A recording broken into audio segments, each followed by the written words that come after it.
Shalom Bapak Ibu Saudara terkasih. Bagaimana kabar hari ini? Saya yakin semua kita dalam keadaan yang luar biasa. Kenapa? Karena kita punya Tuhan yang luar biasa.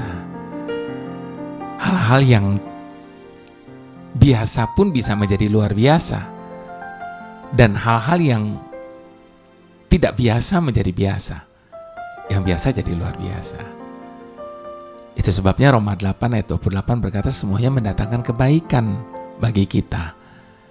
Apapun yang terjadi, bagaimanapun keadaan dan situasi hidup kita percaya bahwa semuanya mendatangkan kebaikan. Nah, itu sebabnya Bapak Ibu Saudara, dalam hidup ini sebenarnya yang paling penting itu adalah bagaimana kita memaintain iman kita. Sebab segala sesuatu dalam hidup ini boleh terjadi hanya oleh karena iman kita. Dan iman dapat mengubah segalanya. Ada banyak orang, Bapak Ibu Saudara, membiarkan hidupnya dikuasai oleh perasaan.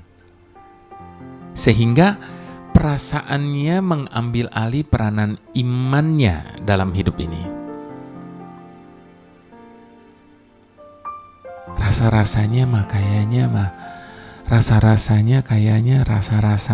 perasaan. Ada banyak orang membiarkan perasaannya mengambil alih peranan imannya. Kalau boleh saya katakan saat ini, Bapak Ibu Saudara, jangan biarkan perasaan mengambil alih peranan iman kita.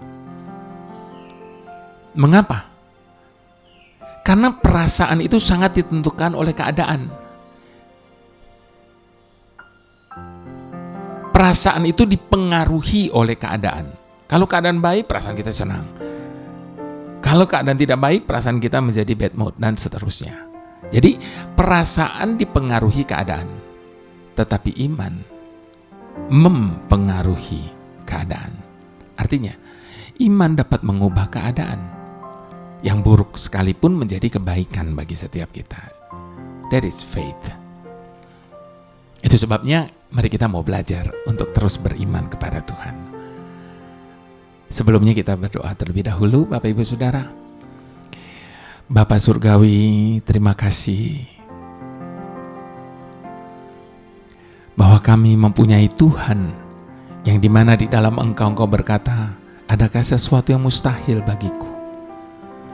Sehingga ketika kami sedang menghadapi keadaan-keadaan yang mustahil di hadapan kami, maka kami tetap boleh tinggal dengan aman bersama-Mu, Tuhan. Bapa, ajar kami untuk bergantung hanya kepada-Mu melalui iman percaya kami. Sehingga Tuhan, apapun keadaan kami hari ini, bagaimanapun situasi kami hari ini, kami boleh melihatnya dan memandangnya dengan iman kami, bahwa semuanya pasti akan mendatangkan kebaikan bagi setiap kami. Sekalipun mungkin kami belum bisa pahami hari ini, tapi kami percaya Engkau sanggup mengubah segala sesuatu menjadi kebaikan. Sertai kami dalam ibadah ini, Tuhan. Ajar kami untuk semakin beriman kepadamu. Dalam nama Yesus, haleluya. Amin. Baik, Bapak Ibu Saudara, kali ini ayatnya cuma satu. Roma 12 ayat yang ketiga. Dikatakan berdasarkan kasih karunia yang dianugerahkan kepadaku, aku berkata kepada setiap orang di antara kamu, janganlah kamu memikirkan hal-hal yang lebih tinggi daripada yang patut kamu pikirkan. Ada banyak orang selalu memikirkan hal-hal yang lebih tinggi dari apa yang seharusnya dia pikir. Sehingga itu menimbulkan satu ketakutan. Karena mereka takut tidak bisa mencapainya.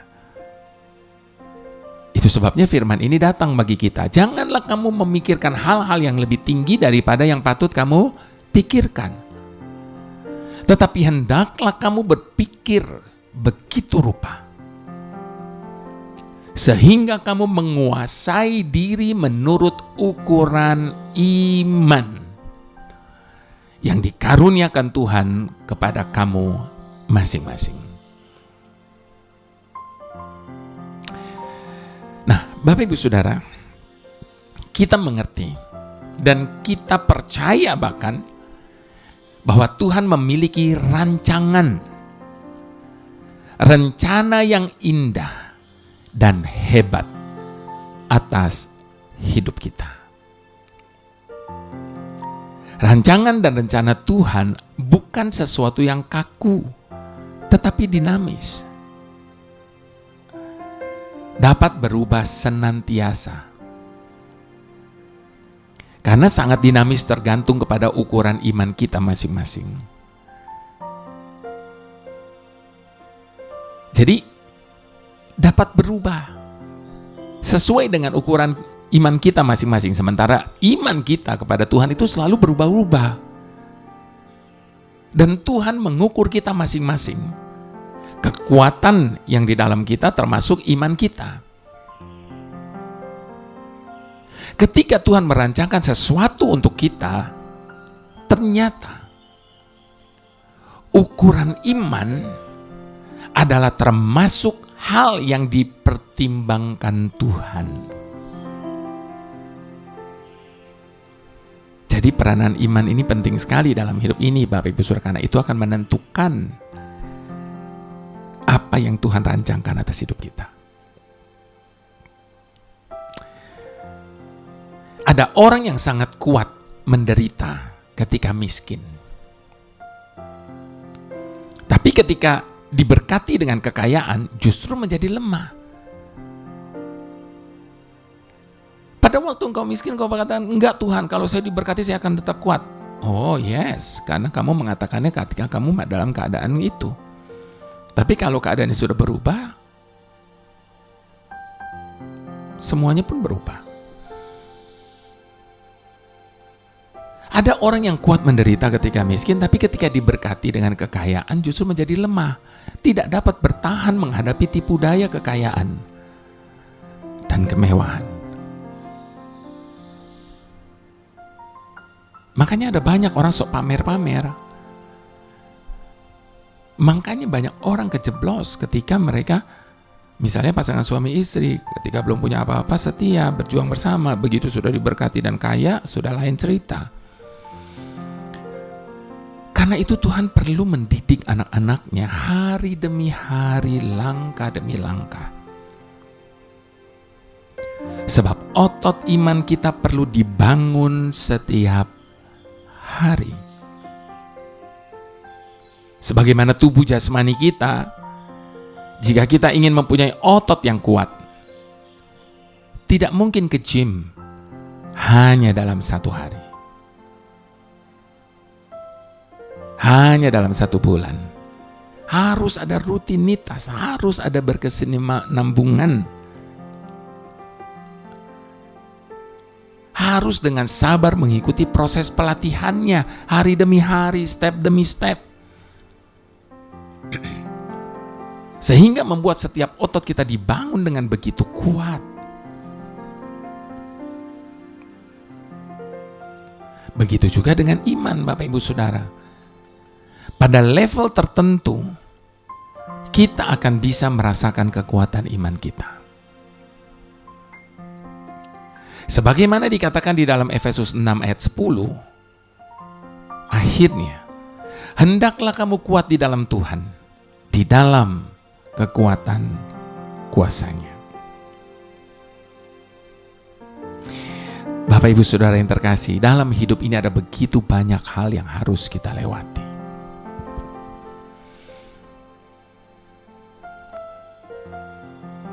Kadang Tuhan izinkan kerikil-kerikil tajam dan bebatuan seringkali menghadang laju perjalanan hidup kita.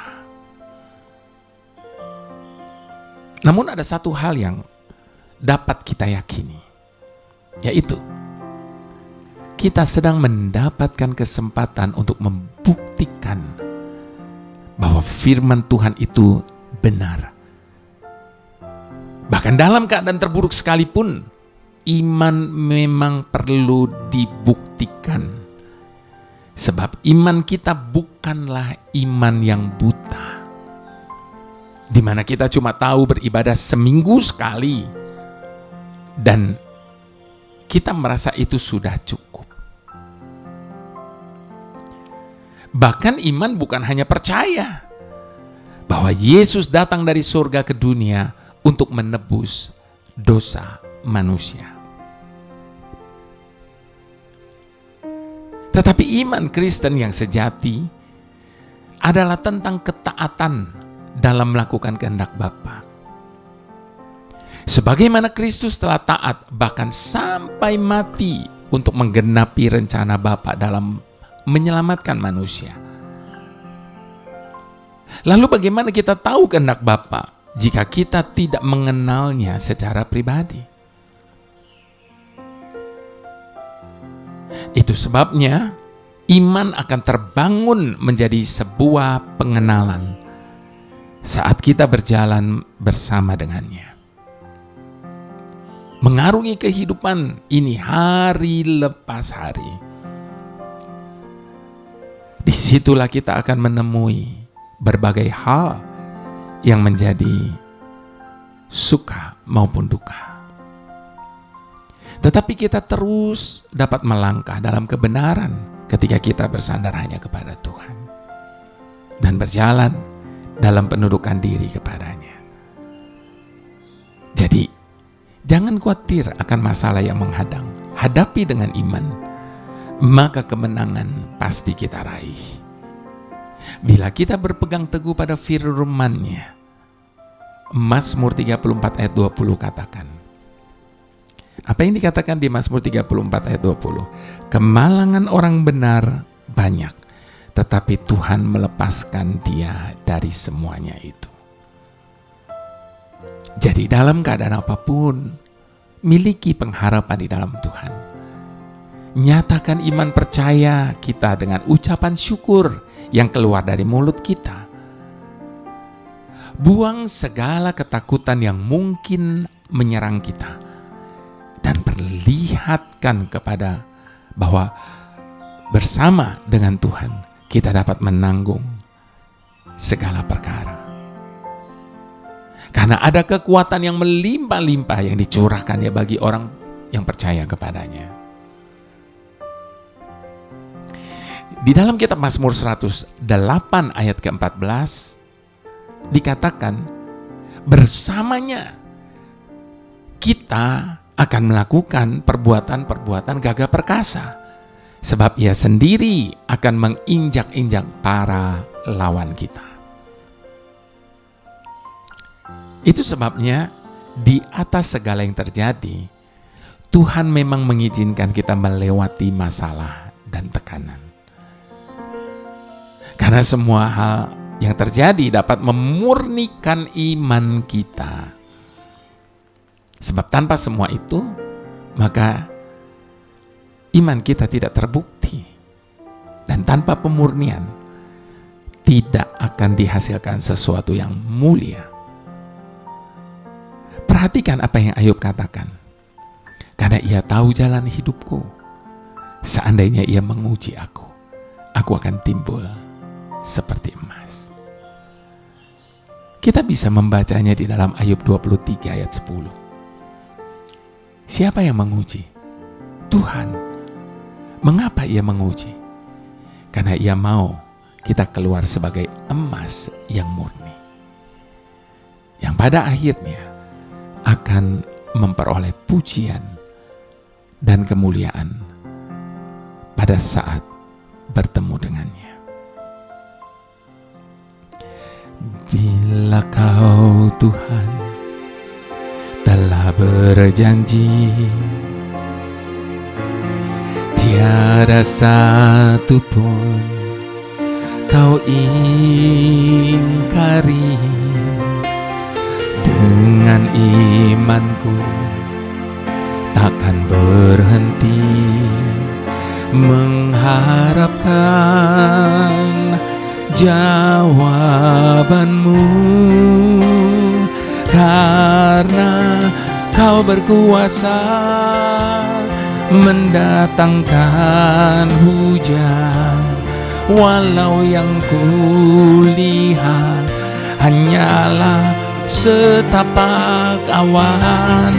Bukan selalu percaya ada waktunya Kau datang membawa pertolongan, karena Kau berkuasa mendatangkan hujan.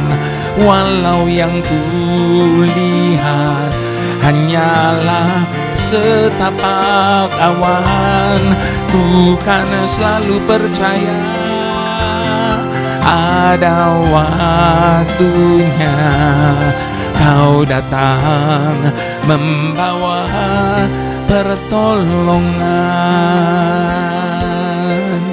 Itu sebabnya ingatlah, kalau Tuhan berjanji, Dia tidak akan pernah mengingkari, karena Dia bukanlah manusia sehingga Dia tidak menepati apa yang Dia janjikan. Sehingga janji-janjinya itu akan membuat iman kita menjadi semakin kuat.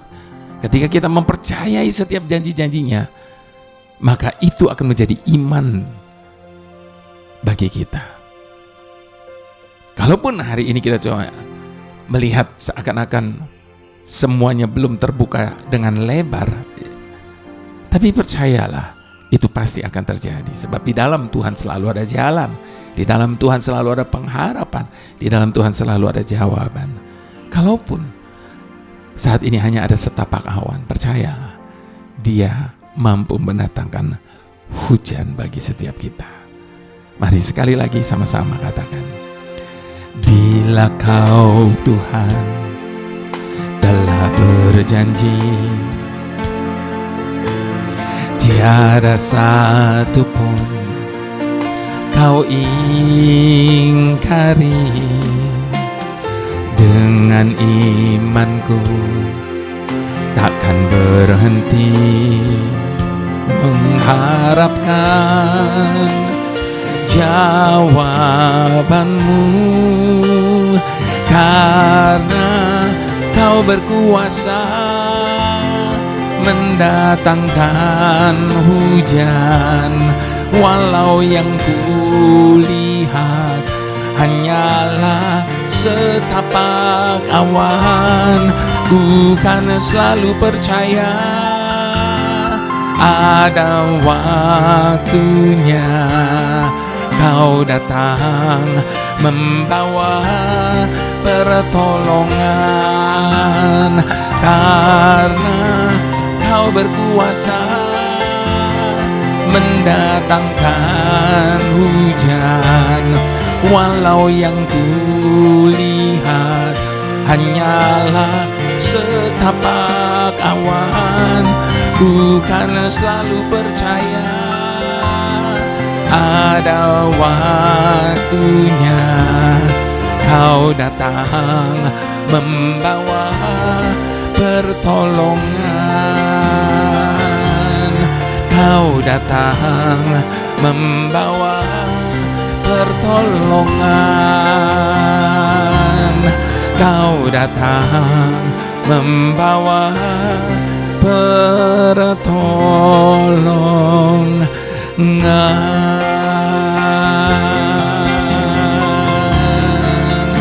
Kami percaya,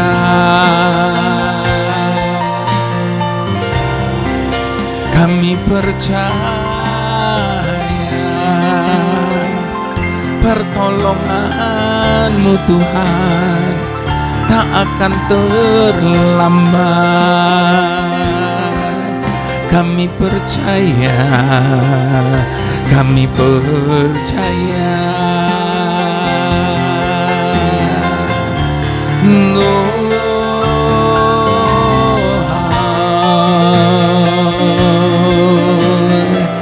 Andalkan Tuhan di atas dari segalanya. Kalaupun saat ini Tuhan sedang mengizinkan banyak hal terjadi dalam hidup kita, percayalah itu untuk menempa iman percaya kita, sehingga iman kita menjadi semakin kuat. Sekalipun harus diterpa badai, sekalipun harus digoncangkan dengan segala keadaan apapun, Iman kita tidak akan pernah goyah kepada Tuhan, bahwa Dialah satu-satunya sumber segala yang kita butuhkan. Dialah satu-satunya sumber pertolongan bagi setiap kita. Haleluya, haleluya, haleluya, haleluya. Bapa yang kami butuhkan,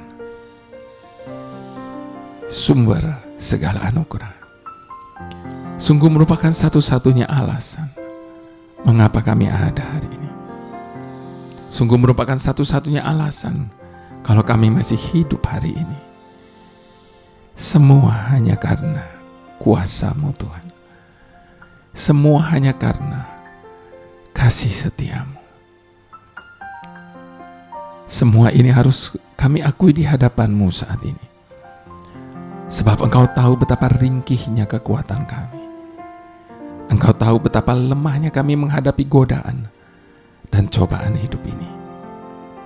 Namun demikian Engkau memenuhi hidup kami dengan berbagai hal, di mana setiap kali kami menyadarinya, maka hati kami limpah dengan syukur kepadamu, Bapa.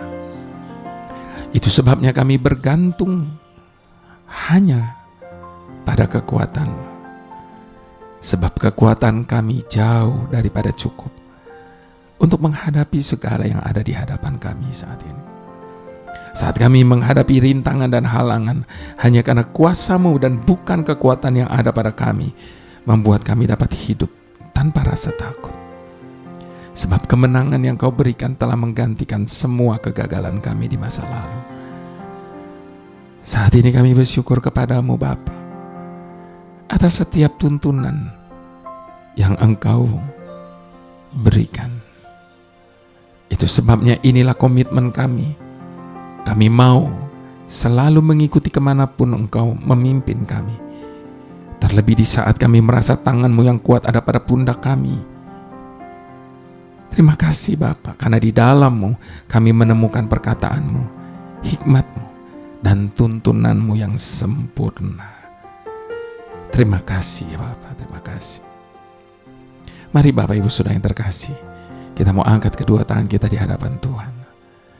Terima kasih Bapa untuk penyertaan dan berkat yang berlimpah atas hidup setiap kami. Sebab kami percaya berkat itu hanya datang daripada Allah Bapa di dalam Putra-Mu yang tunggal, Tuhan Yesus Kristus, dan di dalam persekutuan dengan Roh Kudus yang adalah penghibur penolong yang setia dalam kehidupan setiap kita, yang senantiasa menjaga keluar masuk kita dengan senantiasa sampai Dia datang kembali menjemput kita. Mari semua kita yang diberkati sama-sama kita katakan amin.